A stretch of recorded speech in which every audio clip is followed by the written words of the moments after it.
पति परिवार के संरक्षण में मुझे ले जाकर के वहां विराजमान कराया। आज वो मेरा पिता नहीं।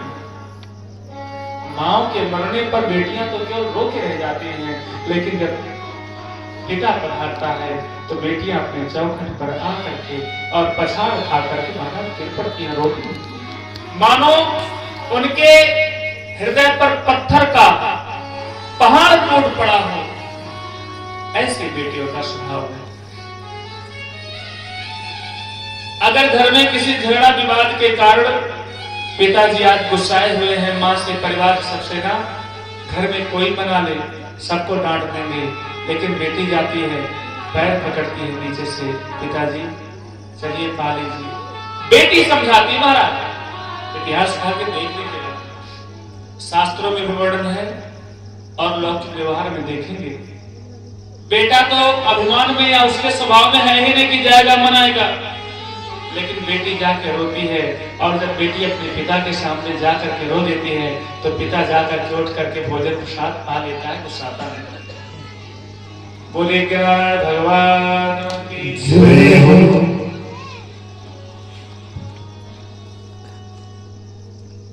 बेटियों का सम्मान करिए।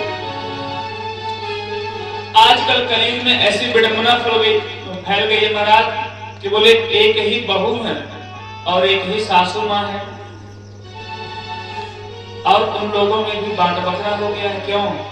आपने कभी संस्कार नहीं सीखा नहीं तो ठीक है, अब आपका उम्र अनुभव हो गया है, लेकिन अपने परिवार को कभी आपने संस्कार दिया भी नहीं।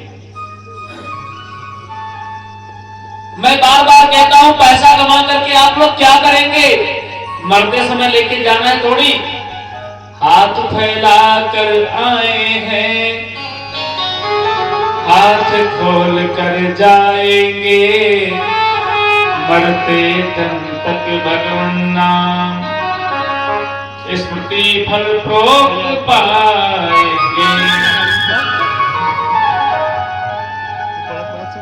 मैं एक नहीं 1000 बार निवेदन करता हूं कि आप लोग कुछ भी कर लीजिए, कितना भी कर लीजिए, अपने परिवार को बचा नहीं पाएंगे, ना धन से, ना पैसा से, ना पद से, ना प्रतिष्ठा से।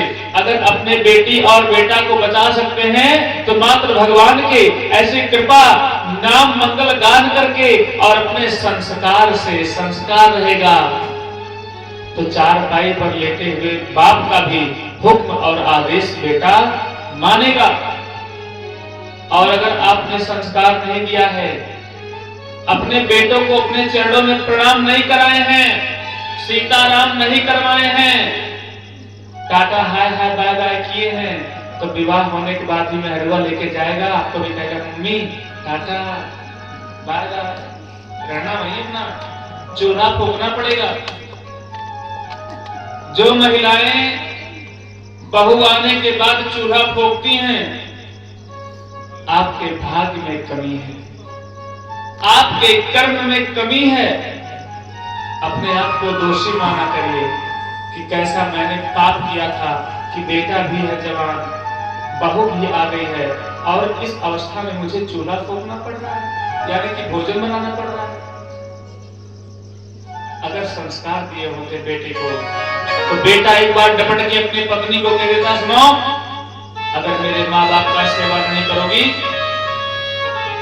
तो बोले तुमको यहाँ रहने का कोई अधिकार नहीं।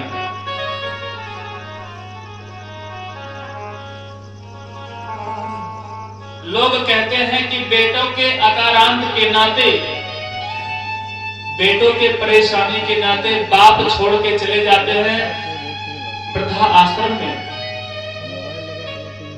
वृद्धा आश्रम में बाप बेटे की वजह से छोड़ के जाते हैं, लेकिन मैं कहता हूं कि बेटे की वजह से जाते हैं, बेटे की, ऐसे बेटों की गलती है, लेकिन बेटों के दिमाग में वो जहन, वो बात की बीज की उत्पत्ति भरने वाली वो मात्र उनकी पत्नी रहती हैं। अगर पत्नी बोले जितना मोह, ज्ञानोपदेश की कथा कर रहा हूं, कथा तो 5 मिनट में विश्राम हो जाएगी। अगर वही पत्नी जैसे अपने माँ बाप को, और उससे बड़ी बात बता दें, इसको सुन लीजिएगा थोड़ा, हाँ ज्ञान की बात,